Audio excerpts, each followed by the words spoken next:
Welcome to Nice and Blunt. My name is Adam Riancho, and in this video, I'm going to be updating all of my win-loss picks for all 32 teams. If you recall on my channel, I've already made these picks back in late May, early June when the schedule was released, but that was well before training camp, before any preseason action. There's been some trades, some acquisitions, and some players getting injured since then, and I do think it's wise to update those. I'm giving myself the opportunity to correct the record before the season begins. So let's get to it. I'm going to go through every single division and tell you where I've changed my opinion and what my final prediction is for these teams. So let's get it going with the NFC North, the most compelling division in football, where I do still think the Lions win it at 13-4, but I did swap the wins with Chicago. I still think they split the series, but I think both teams win on the road, not at home anymore, and I just don't think the Lions lose two in a row, week 16 and 17, for the second time that season. So it's the same record for the Lions and the Bears, 13-4, 9-8 for Chicago. But the Packers, I still have it 12-5, but I did make a change. I don't think they lose to Arizona, and I do think they lose to Houston. So still they are 12-5, and I just think it's more likely that they beat the worst team at home and lose to the juggernaut in the Texans in that spot. So still 12-5, but they barely miss out on the division. I wouldn't be shocked at all, though, if they do get the division title, if they win against Seattle, or maybe the Lions drop one of those other matchups over the course of the year. So that's going to be an interesting one to pay attention to. I could easily see the Packers back atop the division like they historically have been, with the exception of the last 2 years. But lastly, I did make a change with the Vikings. I think if they don't have J.J. McCarthy, there's a little bit of less excitement at the end of the season. They'll probably kind of get tired of Darnold, and his weaknesses will expose themselves. I'm giving them a loss week 16 at the Seahawks. I'm going to give it to the Seattle Seahawks in that one. Their defense should step up with a defensive coach against Sam Darnold, with the 12th man giving him some headaches. So 6-11, a little less confident in the Vikings. Let's move on, though, to the NFC East, where I've made very few changes in this division. I'm still staying put on the Eagles. They're going to win it at 12-5. They go 0-4 against the Bengals, Jags, Cowboys, and Commanders. Nick Sirianni gets fired, and then they win out.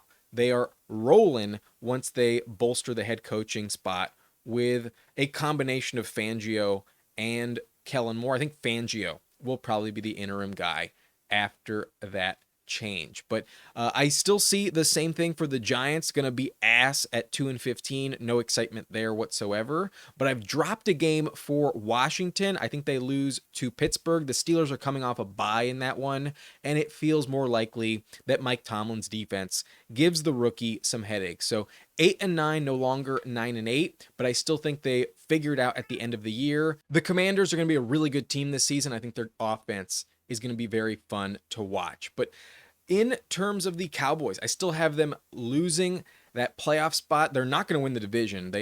There's no chance that happens. It's changed hands for 20 straight years. But I think they really fall apart at the end of the year. Losing Dan Quinn is a big reason why. Mike Zimmer, not a good enough addition as defensive coordinator, and I think they lose both matchups to Washington still. I did not change my tune on that, and that's what keeps them out of the playoffs at 8-9, just not enough to get it done. But I did swap the games against Baltimore at the beginning of the season and Cincinnati week 14. I think they start off 4-1, but then finish off 4-8 and look like shit as the season goes on. Mike McCarthy will get fired at the end of the season when they miss out on the wild card and lose week 18. But that's it in the NFC East. It's pretty much the same, just one fewer win for Washington. Let's move on, though, to the NFC West, where I did make a few changes. I gave the Rams the same record, 12-5. I just think they get there a little bit differently.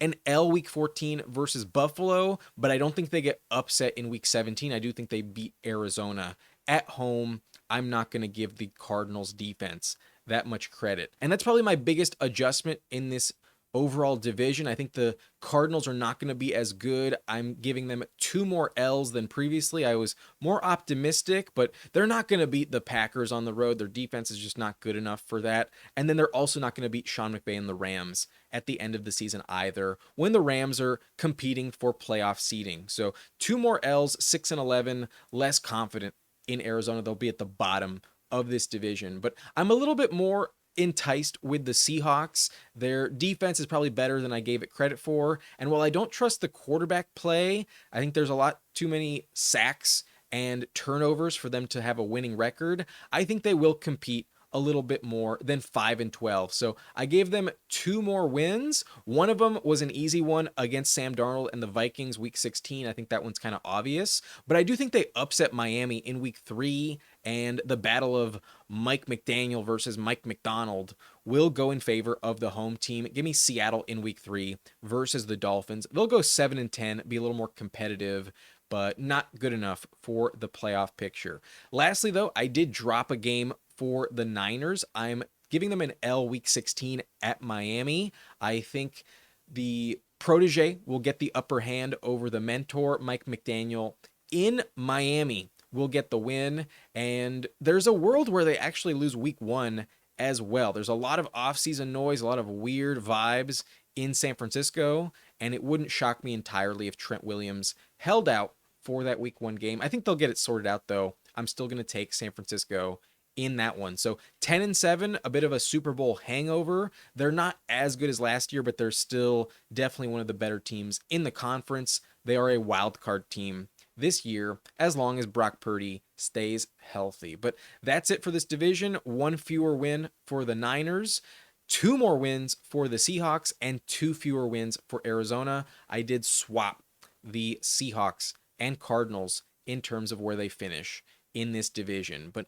let's move on to the NFC South, where I still think the Falcons win it, but I'm giving them 1 more win, week 10 versus New Orleans on the road. I think they will dominate the Saints. The Saints I have no confidence in this year, and I'm really not a believer at all. So 11-6, comfortably winning the division. There's a world where they go like 13-4. We've seen Kirk Cousins do that a couple years ago in Minnesota, but 11-6, that feels right. I'm staying put on the Buccaneers. I have not made any changes with them. They're still 8-9, kind of the same as last year, but one like missed field goal that just doesn't go in their favor this time around. The Panthers, though, I'm giving 2 more wins. I think they'll start off a little bit better because they have some really winnable games at the Saints, at the Raiders, weeks 1 and 3. I'm giving them the win in those matchups. Now they're 5-12, and a little bit more optimism surrounding their team going into next season. They were just so bad last year. I think they'll be a little bit better as the element of surprise with their new offensive weapons does factor in a little bit. So the Panthers, slightly better, but still pretty bad. I've lost complete faith, though, in the New Orleans Saints. I have them now at 2-15, and I'm giving them a loss week 1 versus Carolina, as well as a loss week 10 versus the Falcons. I think those division matchups not going to go in their favor, and they're going to be vying for that number 1 overall pick next season. They will be firing their coach, Dennis Allen. That feels like a lock. But that's it for the NFC. Let's move over to the AFC, where I think there's a new team I'm having as the number 1 overall seed. I got the Houston Texans going 13-4. I'm more confident in them. And although I still think they lose week 1 at Indianapolis, I think they go on a heater and win 7 straight after that. So I switched that game against the Packers. I think they do win it on the road. I think they are a better team at this point in time. I also gave them a win in week 16 at the Chiefs. The Chiefs have a very weird schedule, and I think their lack of consistent rest week to week just catches up to them. And against a really good team, even in Kansas City, I think the Chiefs will lose to the Texans. Give me 2 extra wins, now a 13-4 record for the Texans. CJ Stroud, I think, wins the MVP. But I do believe in the Colts. I have them going 10-7 yet again, but I did swap 2 games against the Dolphins and the Bills. I think they beat the Dolphins and lose to Buffalo this time around. 10-7, though, is good enough for a wild card spot this season. So really excited about the Colts. There's a world where they go like 12-5, but I still think 10-7 feels a little more realistic. They were 9-8 last year with Gardner Minshew. I think they'll be better with a healthy Anthony Richardson. But I did not change anything regarding the Jaguars. I still have them at 9-8. Just a perfect prediction by me back in June. Yeah, we'll see about that. But I think they missed the playoffs. I do not trust Trevor Lawrence that much. Just barely miss out at 9-8. But I still have the Titans at the bottom of this division going 4-13, but I'm giving them a loss against the Chargers. I previously thought that would be a win, and I'm giving them an upset victory on the road at Buffalo. Buffalo has weird chemistry this season, some injuries on defense as well as a new wide receiver core, and the Bills usually lose a game that they really shouldn't. Josh Allen does turn it over at a high rate sometimes, and in a trap game spot, I think the Titans can capitalize once DeAndre Hopkins is fully healthy. And after the bye, they have a shot here. This is going to be a big game for them. I'm giving the Titans a win week 7, but a loss in week 10. Still 4-3 at the bottom of this division. So not too many changes, just a little more optimism in the Texans, some adjustments with the Colts and Titans, but overall pretty much the same win totals for the other 3 teams other than Houston. Let's move on, though, to the AFC North, probably the most competitive division in football. Still probably the best overall when you consider all 4 teams. But I do have the Ravens still atop this division at 12-5. It's one fewer win, though, than previously what I was expecting. At 12-5, I think they drop both games to Pittsburgh. I'm having them lose in week 11, so they lose both of them to the Steelers. Mike Tomlin does have Lamar Jackson's number. Those are going to be weird-ass games where the defense for Pittsburgh just steps up in that rivalry. But I did swap the wins versus the Bengals on the road week 5. I think they actually sweep Cincinnati this year, but I gave them a loss week 3 on the road at Dallas, and that does factor in to the division tiebreakers. It's more important they win in division than out of conference. So they lose at Dallas. You know, the Cowboys always play well at home, but that game week 5 at Cincinnati is the critical piece why they are able to hold on to the division title. So that's the difference for them. I still have the Bengals also 12-5, but I made 4 adjustments in my schedule prediction. I have them winning week 2 at Kansas City. I think without Hollywood Brown fully healthy, that will be an edge to Joe Burrow, who's been healthy all off season. That's the first time in his career you can say that. In week 5, though, I have them losing to Baltimore. That's a critical matchup in division, and with 2 losses to the Ravens all season, that is not going to help them in the division tiebreakers. So they both go 3-3 in division, but head to head, the Ravens have the edge. However, I do have them winning week 14 at Dallas. I think they will be rolling at the end of the year. And then I also have them coughing up a game versus Denver, kind of a trap game that they just overlook Sean Payton, and something weird happens in that one. I'm going to give it to Denver, but I could see that not happening. Obviously, it could pivot, but I think there's a world where the NFL might want to see a Jim Harbaugh, John Harbaugh matchup in the playoffs. They would need the Ravens to win the division for that to happen. So I'm not going to say it's all on the refs, but I do think Denver pulls a fast one on the Bengals in week 17. We'll see what happens. But 12-5 with 2 L's to Baltimore loses them the division, gives them the 5 seed in the playoff picture. But at 8-9, I'm giving one more win to the Browns. I'm giving them week 17 versus Miami at home. Weather's going to be a factor. You know, Tua is not the same player in December with a lot of wind and potential snow. So I trust their defense. They're going to be hovering around 500. I just don't trust their quarterback. That's why I think the Browns fall out of the playoffs this year. At 8-9, it's just not enough to get the job done. But I do think I was too low on the Steelers. Their defense is just too good. Mike Tomlin historically always finishes above 500. I still think that doesn't happen this year. The quarterback play is just not good enough. But I previously had him at 5-12, and I think I was just a little too dismissive of the Steelers. Probably a lot too dismissive of them. 5-12 was kind of disrespectful. So I did change my tune here. I think after the bye, they do beat Washington on the road. Coming off the bye, I think that's a big difference. And then I also have them beating Baltimore both times this year. Like last year, they're going to have Lamar Jackson's number, and some weird shit on defense is going to go in their favor. So they were able to do it with Kenny Pickett. I think they can do it with who I think will be Justin Fields. And I think they're going to bench Russell Wilson after he loses week 6 at the Raiders. I do not think they hold on to Wilson all season long. If he loses week 2 at Denver, he's getting benched like almost immediately. So I just think Fields will give that offense a little more firepower and explosiveness. I think their defense will be a little more invigorated. And I think at halftime against the Jets, we see Justin Fields take the snaps under center and lead them to victory versus the Jets week 7. I'm going to take the Steelers. So 3 more wins.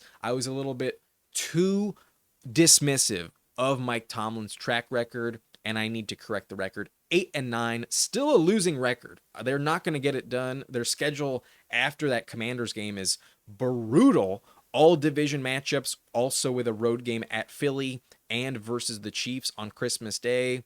No fucking chance. They go 9-8, in my opinion. So the Steelers at the bottom of the division, first time in Mike Tomlin's career, he does not finish above 500. But 8-9, definitely better than 5-12.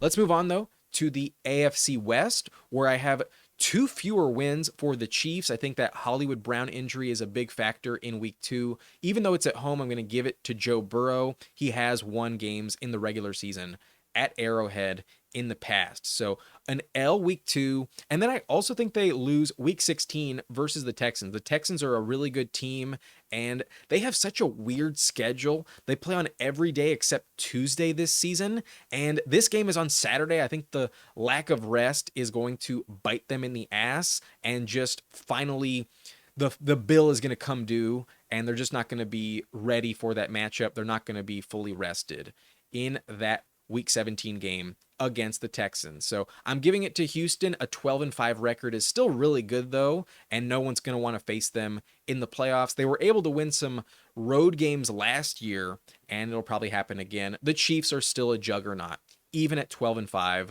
no longer the 1 seed. I previously had them at 14-3. That feels a little bit optimistic. With the Hollywood Brown injury, they probably lose both to start the season. But I do think the Chargers are going to be the number 7 seed wildcard team. I know Justin Herbert had that plantar fascia injury to his foot, but these first 2 games against Las Vegas and Carolina are really easy, and I think they win both of them no matter what. That sounds dumb, but I genuinely think they could beat both of those teams without Justin Herbert. However, they'll have Herbert. He'll be okay, and especially with an early season bye, he'll be fully good to go after that. So that's why I'm giving them a win in week 10. I previously thought that would be an upset victory for the Titans, but the Titans don't actually scare me. It's a home game. I think Jim Harbaugh will capitalize and coach that team up for a critical game. I also swapped some divisional games at the end of the year versus the Broncos. I do not think they sweep Sean Payton, so an L in week 16, and then a win in week 18 at the Raiders. I think they will sweep the Raiders this year. They can beat Gardner Minshew both times. So Khalil Mack revenge game. Let's go 10-7. The Chargers get that number 7 wild card spot, and it's going to be a Jim Harbaugh versus John Harbaugh matchup in the wild card round, a rematch of that week 12 game against Baltimore in LA. But I am a little more confident in the Broncos as well. Sean Payton's a really good coach. Bo Nix looks kind of legit, at least in the preseason. He was pretty effective. And they were 8-9 last year with Russell Wilson. I think they did get a better quarterback for the long term. And while there might be some growing pains, I think they start 1-3. I think they'll finish 8-9. And I gave them 2 upset road victories, week 16, week 17, at the Chargers and at Cincinnati. I think they're going to be hovering around 500 because of Sean Payton's coaching ability. Give me the Denver Broncos at 8-9, 2 more wins than I previously thought. But I'm less confident about the Raiders. I now have them at 4-13. I gave them an L week 3 versus Carolina and another L week 18 versus the Chargers. I think they get swept by Justin Herbert and Khalil Mack. So a slight adjustment overall in this division. 2 fewer wins for the Chiefs, but they still come out on top as the number 3 seed in the AFC. Some tiebreakers against Baltimore and Cincinnati also play a factor there. But the Chargers with an extra win make the wild card, and the Broncos are a little bit better than I previously gave them credit for. At 8 and 9, they'll be more competitive. The Raiders, though, going to be vying for a top 5 overall pick next season.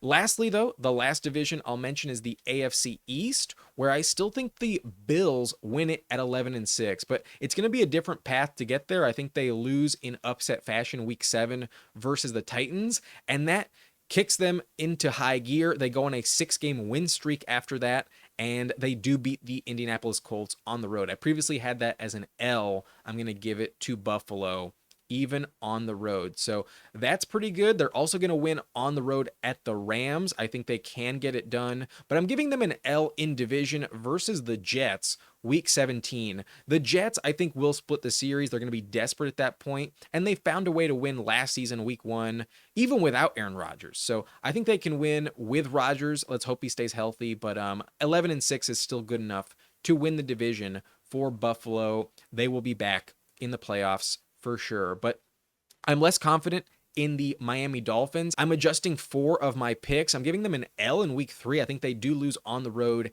at Seattle. I will give it to the Seahawks in that one, but I'm also giving them an L on the road at the Colts. I think an early bye does not really help them at all, so rest is not a factor here, and I'm going to take Richardson and Shane Steichen over Tua and Mike McDaniel. I'm going to give it to the Colts in that one. Kind of an ugly loss in that matchup, but I do think they beat San Francisco week 16 as they get kind of desperate late in the year. I think the fact that it's at home in Miami, weather's not a factor at all, and the Niners have some bumps in the road. I think Mike McDaniel can get the win over Kyle Shanahan, but on the road at Cleveland, the weather's too much of a factor. I'm going to give it to Cleveland. So overall, 2 more L's for Miami. I previously had them 11 and 6, and I do not think they're a playoff team anymore. They're still a good team, just with that loss to the defense, Christian Wilkins on the defensive line, that's really going to be the difference maker. Their defense is not going to be as good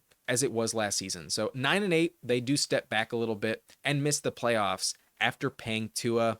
There'll be some regrets if he doesn't make it back to the playoffs next season. But the Jets, I still have missing the playoffs at 9 and 8. It's just not going to go in their favor. It feels inevitable that the Jets do let us down. So I swapped the game against Pittsburgh. I think they lose on the road, but I actually think they win week 17 at Buffalo. So I still have them 9 and 8. They're going to need to win one of these other games. If they beat the Niners or the Vikings in London, then maybe they are the wild card number 7 seed. It just feels probably safer to bet against it than for them to actually make it. I know Rodgers makes them better, but that Hassan Reddick situation, I wish it was sorted out. I would trust them a little bit more if Reddick was under contract and actually practicing with the team. He might hold out for quite some time. So that's my prediction. The Jets stay at 9 and 8, and the Dolphins drop to 9 and 8. The Patriots remain at 2 and 15. They're going to be an ass team this season as well, competing for that number 1